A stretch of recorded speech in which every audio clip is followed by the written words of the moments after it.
Olá, a graça e a paz do nosso Senhor e Salvador Jesus Cristo seja contigo, meu irmão e minha irmã. Hoje a nossa leitura se concentra em Levítico capítulo 11, 12 e 13. Na leitura anterior, no capítulo 8, Moisés realiza o ritual de consagração dos sacerdotes, incluindo vestimenta, unção e sacrifícios. No capítulo 9, Arão inicia seu ministério sacerdotal, oferecendo sacrifícios pelos pecados do povo, e Deus manifesta a sua glória consumindo a oferta no altar.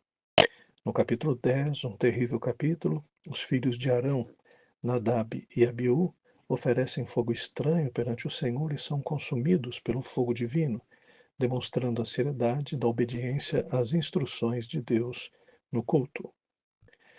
No capítulo 11, nós temos algumas leis sobre animais puros e impuros. O capítulo estabelece critérios para distinguir animais que são permitidos para o consumo, que são os animais puros, e aqueles que são proibidos, que são os impuros. Animais terrestres, como bois, ovelhas, cabras, eram considerados puros por terem casco fendido e ruminarem, enquanto porcos e camelos eram impuros. Peixes com barbatanas e escamas eram permitidos, mas crustáceos e moluscos não. Aves de rapina e insetos, exceto gafanhotos, também eram proibidos. Algumas evidências arqueológicas acerca dessas informações. No Egito, o papiro de Ebers fala sobre algumas doenças parasitárias. Menciona, por exemplo, problemas gastrointestinais e doenças causadas por parasitas, como triquinose, causada pelo consumo de carne de porco contaminada por larvas. O texto sugere tratamentos para infecções intestinais, indicando que os egípcios já percebiam que certos alimentos poderiam estar ligados a doenças. O papiro de Kahun fala também sobre higiene alimentar. É um texto médico egípcio que foi feito por volta de cerca de 1900 a.C. e menciona distúrbios digestivos e sugere que algumas enfermidades poderiam ser prevenidas através de uma alimentação cuidadosa. E o exame de algumas múmias egípcias revelaram a presença de parasitas como tênis e vermes intestinais, compatíveis com infecções causadas por carnes mal cozidas, incluindo carne de porco e frutos do mar. O que nós podemos perceber é que essas leis, elas têm uma lógica sanitária. São leis que buscam trazer saúde para o povo.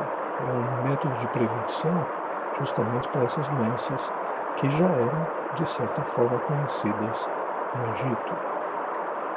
A distinção entre puro e impuro também simboliza a separação entre o sagrado e o profano.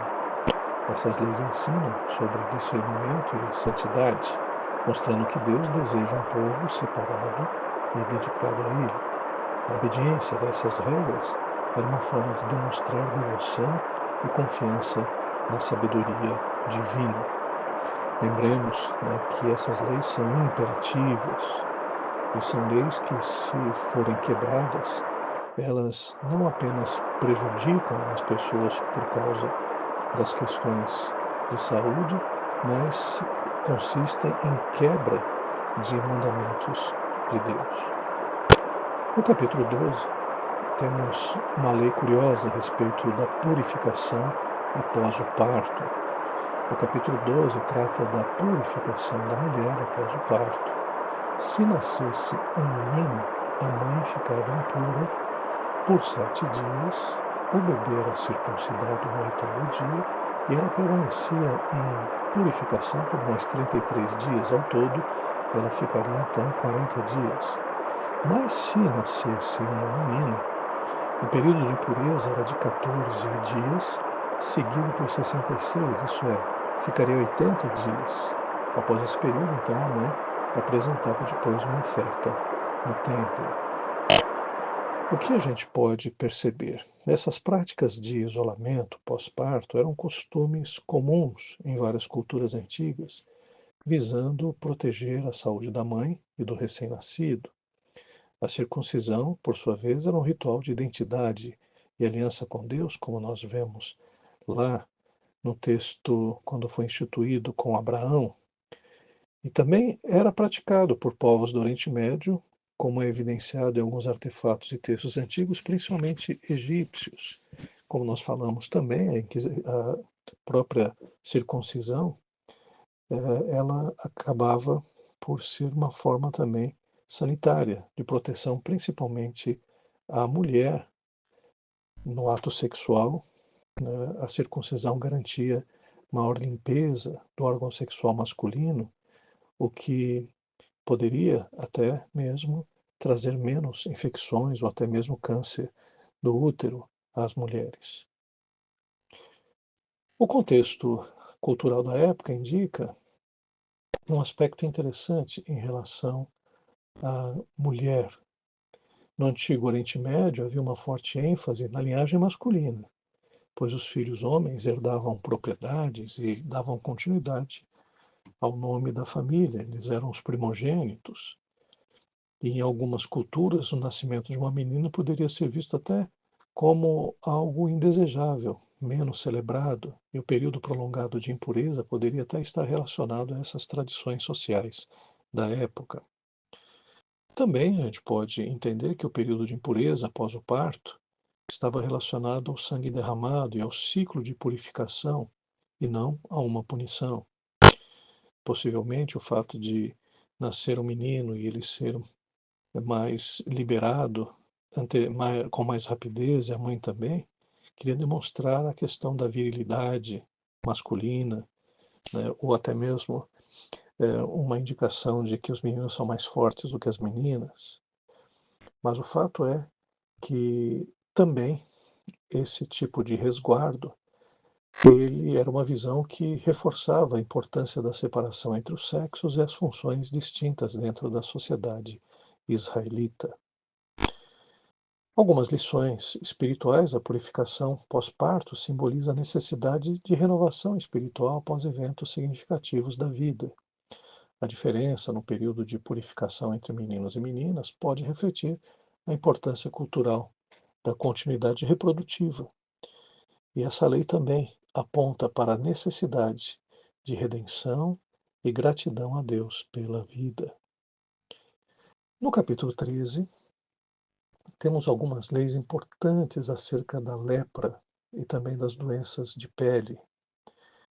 No capítulo 13, são detalhados alguns procedimentos para diagnosticar e lidar com a lepra e outras doenças de pele. Os sacerdotes examinavam manchas, inchaços ou mudanças na pele, e se houvesse suspeita de lepra, o indivíduo era isolado por 7 dias e reexaminado, e caso confirmada a doença, ele era declarado impuro e vivia fora do acampamento até a cura.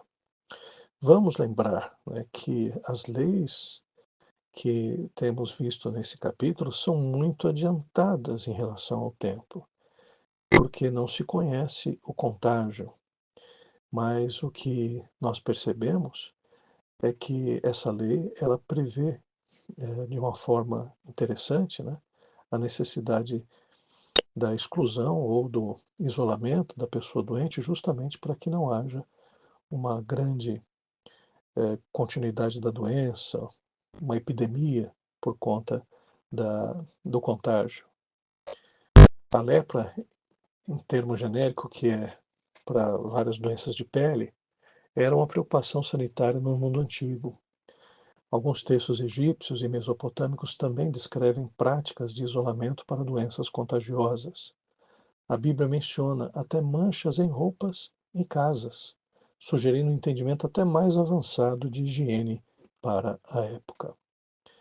A lepra é terrível, evidentemente, como doença, e por conta disso ela funcionava como uma metáfora para o pecado, que contamina e separa o homem de Deus. O isolamento do leproso simboliza a necessidade de purificação espiritual, e a cura, por sua vez, aponta para a redenção em Cristo, que purifica o pecador e o restaura à comunhão com Deus. Vemos em várias passagens das Escrituras Sagradas Jesus Cristo curando leprosos. E isso é um dado muito importante, porque, simbolicamente, Jesus Cristo é aquele que pode resolver, pode nos curar da lepra do pecado. Claro que hoje, evidentemente, com a descoberta do bacilo de Hansen, a lepra é totalmente tratável, existe medicação, não se faz mais o isolamento como se fazia no passado, e graças a Deus, né, a pessoa que tem o bacilo de Hansen ou a lepra, né, pode conviver com a sua família. Os capítulos 11, 12 e 13 de Levítico revelam a preocupação de Deus com a santidade e o bem-estar do seu povo. Essas leis, embora específicas para o contexto histórico e cultural de Israel, contêm princípios atemporais sobre a preocupação com a saúde física, sobre questões relacionadas à pureza e também, no aspecto espiritual, a obediência e redenção. Elas nos lembram da importância de viver uma vida santa, separada das influências do mundo e de buscar a purificação espiritual através de Cristo. Que Deus abençoe e que essas leituras possam instigar cada vez mais a nossa mente a entender a preocupação que Deus tem não somente com o nosso espírito, mas também com o nosso corpo. Que Deus abençoe.